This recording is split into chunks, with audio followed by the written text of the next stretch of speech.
सुशांत सिंह राजपूत वाला मामला क्या सही में दिशा केस से रिलेट करता है? क्योंकि देवेंद्र फडणवीस जी जो इस समय डिप्टी सीएम है महाराष्ट्र के, उन्होंने हाल ही में दिशा केस को रीओपन करने की अपील करी और कहा जा रहा है कि एक एसआईटी का भी गठन कर दिया, जिसके बाद कहा जा रहा है कि सुशांत का परिवार खुश है पर दिशा का परिवार इस बात को लेकर खुश नहीं था।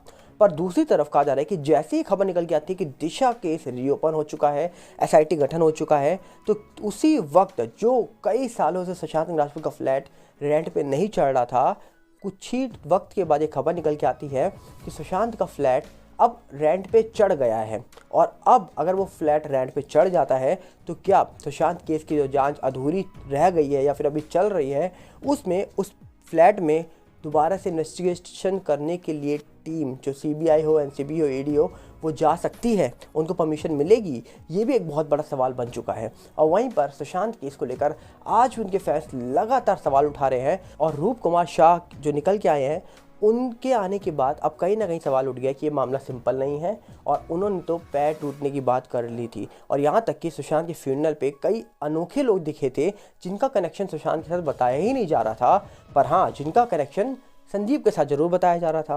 तो क्या कुछ लोग इंस्ट्रक्शन देने पहुंचे थे? बात करेंगे हम डिटेल में। सबसे पहले आपको बता दिया जाए, दिशा सालन वाला मामला एसआईटी के पास पहुंच चुका है। उस मामले में कई सवाल उठे थे कि जो फाइल थी वो डिलीट थी, उसकी जांच होगी, फाइल निकाली जाएगी।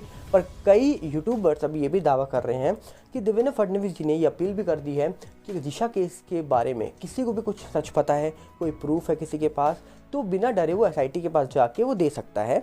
तो क्या ये जो अपील है अगर ये सही में की गई है, ऑफिशियली तौर पे मुझे तो कहीं दिखा नहीं, अगर ये कहीं पर की गई है ऐसी अपील, तो सबसे बड़ा सवाल है कि कोई ऐसा शख्स जिसको सच पता होगा कुछ, वो एसआईटी के पास जाएगा बिना डरे, उसको सिक्योरिटी मिलेगी? ये भी बहुत बड़ा एक सवाल उठता है। पर सबसे बड़ा सबूत तो मुझे लगता है कि बीजेपी के मंत्री नीतीश राणे जी के पास ही है, क्योंकि हाल ही में नीतीश राणे हो, नारायण राणे हो और नीलेश राणे हो, उन्होंने भी दिशा केस को लेकर कई सवाल उठाए थे और एक पेन ड्राइव का जिक्र किया था। इस पेन ड्राइव के अंदर सारे सबूत हैं। तो सबसे पहले देवेंद्र फडणवीस जी को अपने ही नेता नीतीश राणे से बोलना चाहिए कि सीबीआई के पास जाइए या एसआईटी गठन हुई है तो एसआईटी के पास जाइए और ये सबूत दीजिए। जो उनके पास सबूत है, मुझे लगता है कि उससे बड़े सबूत किसी और के पास नहीं होंगे। और उनके पास पावर है, ताकत है, सत्ता है, तो कहीं ना कहीं उनको किसी का डर भी नहीं होगा। तो क्या नीतीश राणे अब एसआईटी के पास जाकर सारे सबूत दे चुके होंगे, देंगे? ये भी एक बहुत बड़ा सवाल उठता है, क्योंकि स्टार्टिंग से वो कहते आए हैं कि मेरे पास सारे सबूत हैं। अगर सारे सबूत हैं तो ये मामला आज भी क्यों अटका हुआ है? ये भी एक बहुत बड़ा सवाल उठाता है। और वहीं पर बात करें, जैसे ही खबर निकल के आई कि एसआईटी गठन हो चुकी है तो दिशा केस से रिलेट करता है सुशांत केस, ऐसी भी खबरें निकल के आ रही थी। और ऐसी खबरें आने से पहले ही कहा जा रहा है कि सुशांत का फ्लैट जो पिछले 2-2.5 साल से खाली पड़ा था, जिनके ओनर्स को कोई रेंट वाला मिल नहीं रहा था, अब वो फ्लैट भी चढ़ चुका है किराए पर। कहा जा रहा है कि पहले सुशांत सिंह राजपूत 4.5 लाख रुपए महीना उस फ्लैट का किराया देते थे। अब कहा जा रहा है कि जो नए रेंट में आ रहे हैं उस फ्लैट में रहने के लिए, वो 5 लाख रुपए महीना देंगे और 30 लाख की सिक्योरिटी भी जमा करवाएंगे। और ऐसा बोला जा रहा है कि हो सकता है कि जो रहने आएगा वो शर्त भी कर दे कि यहाँ पर कोई मीडिया कर्मी या फिर कोई एजेंसी जांच के लिए नहीं आनी चाहिए, तभी हम ये फ्लैट लेंगे। तो क्या ये फ्लैट जो अभी तक खाली था वो अचानक से कैसे चढ़ गया रेंट पर? ये भी सब बड़ा सवाल है। और अगर वो फ्लैट रेंट पे चढ़ जाता है तो क्या जांच के लिए कोई एजेंसीज वहाँ पर दोबारा कभी आ पाएंगी? ये भी एक बहुत बड़ा सवाल है। देखने वाला विषय होगा कि क्या आगे किसी भी एजेंसी को वो फ्लैट में कुछ जांच के लिए जाना हो, या फिर वैसे भी अब वो फ्लैट पूरी तरीके से चेंज हो चुका है। ये तो स्टार्टिंग में सोशल मीडिया पे ही वायरल हो गया था कि पेंट हो गया, सब चीज़ें सही हो गई और कई लोग दावा कर रहे थे कि सबूत मिटा दिए गए, तो उस फ्लैट का अब ज़्यादा महत्व नहीं होगा। पर कहीं ना कहीं अगर जांच के लिए किसी एजेंसी को उस फ्लैट में जाना हो तो क्या एजेंसीज को परमिशन मिलेगी? ये भी एक बड़ा सवाल है। तो सुशांत केस जो आज भी पेंडिंग है, और कहीं ना कहीं न्यूज़ मीडिया आप सर्च करेंगे सुशांत का नाम तो वो यही दावा करती है कि सुशांत सिंह राजपूत जो अपने बांद्रा वाले फ्लैट में पाए गए थे, और कई लोगों ने लिख दिया कि लटके हुए पाए गए थे, और जबकि खुद परिवार का कहना है कि किसी ने भी ऐसा देखा ही नहीं। जब हमने ही नहीं देखा तो मीडिया वाले कैसे ये बात लिख देते हैं कि लटके पाए गए थे?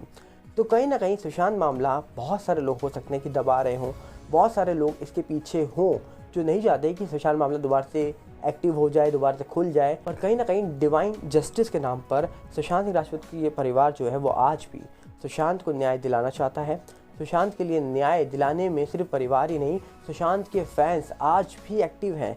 लगातार आप कहीं भी जाएंगे तो हाल ही में रूप कुमार शॉ जी के निकलने के बाद लोगों ने अब ये मान लिया है कि सुशांत के साथ गलत हुआ है, क्योंकि छिछोरे वाली फिल्म करने वाला एक ऐसा एक्टर जो बताता है कि ज़िंदगी में हार मत मानना, वो कभी भी गलत कदम नहीं उठा सकता। और सुशांत एक लौटे ऐसे एक्टर होंगे जिनका मामला 2020 में होने के बावजूद 2023 आ चुका है, पर आज भी एक्टिव है। आज भी उस मामले में कोई फाइनल कंक्लूजन इसीलिए नहीं निकला क्योंकि इस मामले में कई बड़े सच हो सकते हैं जो छुपे हों, और उनको निकालने की हिम्मत मुझे लगता है सिर्फ सरकार के हाथ में होगी और जो सत्ता में है उनके हाथ में होगी।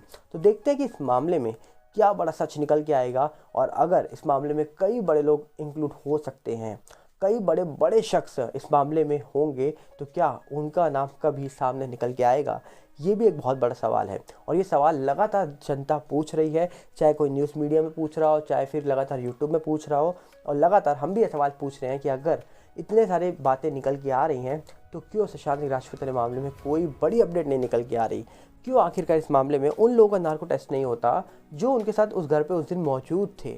और कहीं ना कहीं सच सबसे पहले वही बता सकता है जो उस दिन उस घर पे मौजूद होगा।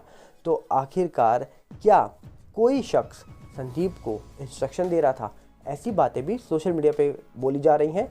सच क्या है ये भी एजेंसी बता सकती है, हम इस पे कुछ भी नहीं बोल सकते, क्योंकि हमें जो दिखता है हम वही बोल सकते हैं, पर पर्सनली जो फिज़िकली वहाँ पर हुआ होगा वो वही शख्स बता सकता है जो वहाँ मौजूद होगा। और जिस तरीके से सुशांत के फ्यूनरल पर कई अलग अलग लोगों को देखा गया जिनके रिलेशन उनके साथ भी बताए जाते हैं, जिन बड़े मंत्री के बेटे के नाम आ रहे हैं इस मामले में, जो आज सुशांत के फादर के सिंह जी भी ले रहे हैं कि ऐसी बातें सोशल मीडिया पर निकल के आ रही हैं, मंत्री के बेटे का नाम आ रहा है, तो क्या उनको इसीलिए वहाँ भेजा गया था कि सब काम सही से हो जाए? ये बहुत बड़ा सवाल है। हम आरोप नहीं लगा रहे किसी पर, हम सिर्फ सवाल पूछ रहे हैं, और इन सवालों का जवाब सिर्फ एजेंसी ही दे सकती है।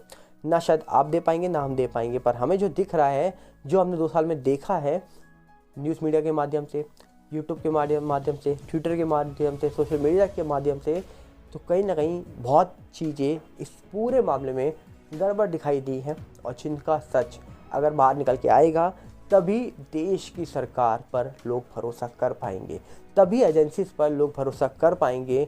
और हो सकता है बड़े नाम हो इसीलिए बाहर ना आ रहे हों, पर उम्मीद है एजेंसीज पर, उम्मीद है सरकारों पर, और उम्मीद है उन लोगों पर जो न्याय की बात करते हैं। क्योंकि हाल ही में श्रद्धा वाला मामला हुआ, उसके बाद दिल्ली में नए साल में एक मामला हो गया जिसमें भी कई सवाल उठ रहे हैं, पर न्याय अभी भी दूर दूर तक किसी को नज़र नहीं आ रहा। किसी भी मामले में 1-2 मामले होंगे जिसमें न्याय मिल गया हो, पर मिलने में भी सालों बीत गए। पर अभी जो हाल ही में मामले हुए हैं इसमें भी कई सवाल उठ रहे हैं, चाहे वो तुनिशा शर्मा का केस हो, उस पर भी सवाल उठ रहे हैं। तो क्या इन सवालों का जवाब देश को मिल पाएगा? आपको क्या लगता है? कमेंट बॉक्स आपके लिए खुला है। मिलते हैं बहुत जल्दी। नमस्कार, जय हिंद।